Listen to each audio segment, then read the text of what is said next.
नमस्कार दोस्तों और जय हिंद दोस्तों। आप सभी कैसे हैं? आशा करती हूँ कि आप सभी अच्छे होंगे और स्वस्थ होंगे।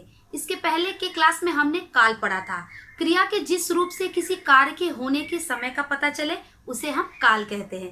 काल के मुख्यतः 3 भेद होते हैं: भूतकाल, वर्तमान काल और भविष्य काल। आज की क्लास में हम भूतकाल के उपभेद पर पढ़ाई करेंगे। तो दोस्तों मेरे वीडियो को अंत तक जरूर देखिएगा। वीडियो पसंद आने पर लाइक और सब्सक्राइब और अपने मित्रों के साथ शेयर करिएगा। तो चलिए अपनी क्लास शुरू करते हैं। भूतकाल किसे कहते हैं? क्रिया के जिस रूप से बीते हुए समय का बोध हो उसे भूतकाल कहते हैं। क्रिया के जिस रूप से बीते हुए समय मतलब जो समय बीत गया है उसका हमें ज्ञान हो या बोध हो तो उसे हम भूतकाल कहते हैं। जैसे मान लीजिए उसने लिखा, वह लिख रहा था, वह लिख चुका था, लिखा रहा था, चुका था। इन सभी से हमें समय के बीत जाने का बोध होता है, अतः इसलिए इसे हम भूतकाल कहते हैं। तो चलिए अब हम भूतकाल के उपभेद पढ़ते हैं। भूतकाल के 6 उपभेद होते हैं। पहला है सामान्य भूतकाल, आसन्न भूतकाल, पूर्ण भूतकाल, अपूर्ण भूतकाल, संदिग्ध भूतकाल और हेतु मद भूतकाल।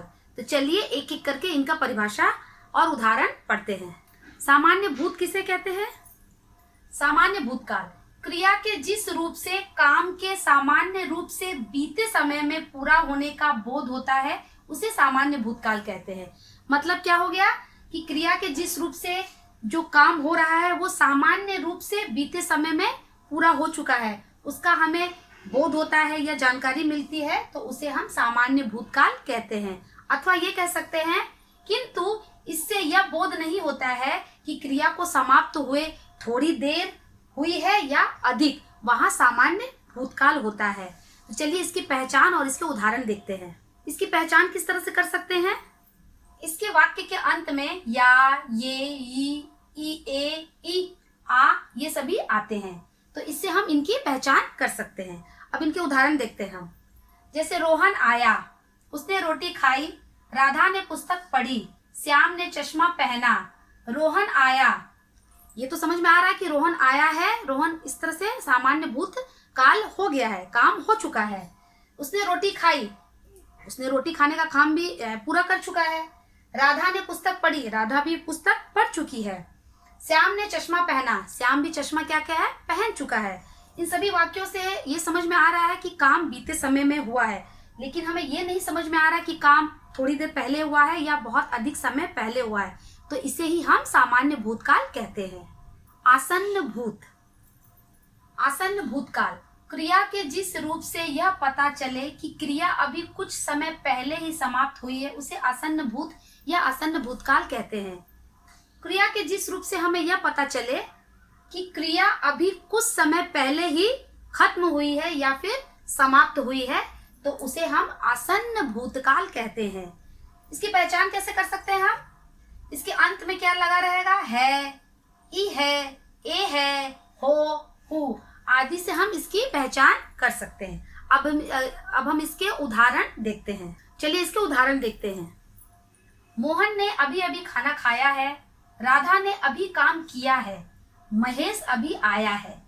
इन सभी वाक्यों में मोहन ने अभी अभी खाना खाया है या राधा ने अभी काम किया है या फिर महेश अभी आया है, इन सभी से यह समझ में आ रहा है कि क्रिया अभी अभी निकट समाप्त हुआ है। आसन्न का मतलब होता है निकट या समीप, क्रिया अभी समाप्त हुई है, इसे ही हम आसन्न भूतकाल कहते हैं। पूर्ण भूतकाल, पूर्ण भूतकाल किसे कहते हैं? क्रिया के जिस रूप से बीते समय में काम के पूरा हो जाने का बोध हो तो उसे पूर्ण भूतकाल कहते हैं। क्रिया के जिस रूप से बीते समय में, क्रिया के जिस रूप से बीते समय में काम पूरा हो जाने का हमें बोध हो या हमें ज्ञान हो तो उसे हम पूर्ण भूतकाल कहते हैं। अथवा हम कह सकते हैं कि क्रिया के जिस रूप से यह ज्ञात हो कि कार्य पहले ही पूरा हो चुका है या फिर मुझे यह पता चले हमें कि क्रिया के जिस रूप से यह पता चले कि काम पहले ही पूरा हो चुका है तो उसे भी हम पूर्ण भूतकाल कहते हैं। इसकी पहचान किस तरह से कर सकते हैं? इसके अंत में क्या लगा रहेगा? था, थी, ई, थी, थे, ए थे आदि सबसे हम इन सभी से हम पूर्ण भूतकाल की पहचान कर सकते हैं।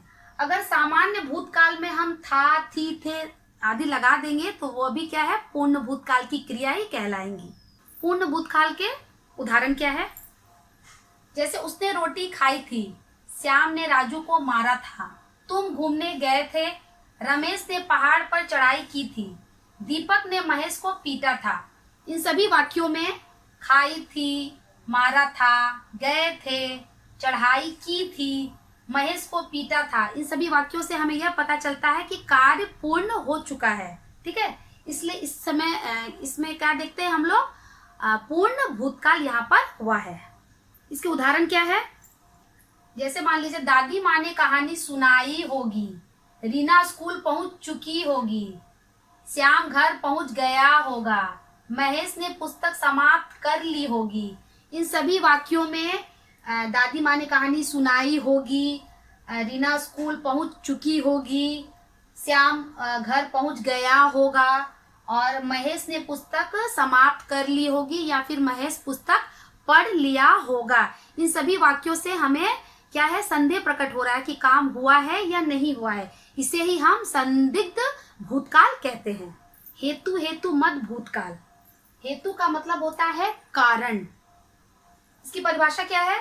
क्रिया के जिस रूप से यह पता चले कि क्रिया भूतकाल में होने वाली थी परंतु किसी कारणवश नहीं हो सकी, उसे हेतु हेतु मत भूतकाल कहते हैं। कहने का तात्पर्य है कि क्रिया के जिस रूप से हमें यह पता चले या बोध हो कि क्रिया भूतकाल में होने वाली थी, संपन्न होने वाली थी, लेकिन किसी कारणवश, ठीक है, हेतु मतलब कारणवश नहीं हो सकी, काम नहीं हो सका, उसे ही हम हेतु हेतु मत भूतकाल कहते हैं। इसकी पहचान क्या है?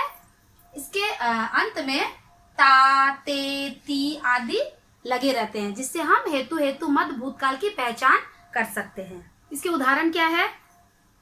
यदि श्याम पढ़ता तो पास होता, यदि श्याम पढ़ता तो पास होता, आज बारिश होती तो मैं घूमने जाता, यदि तुम समय पर ना पहुंचते तो खाना न मिलता, तुम पढ़ते तो पास होते। इन सभी वाक्यों से क्या हमें समझ आ रहा है कि कार्य क्या है, भूतकाल में किसी कारणवश नहीं हुआ है। ठीक है, इसीलिए इसे हम क्या कहेंगे, हेतु हेतु मत भूतकाल। जैसे मान लीजिए यदि श्याम पढ़ता तो पास होता, लेकिन श्याम तो पढ़ा ही नहीं, किसी कारणवश यह कार्य हुआ ही नहीं है, इसीलिए वो पास नहीं हुआ है।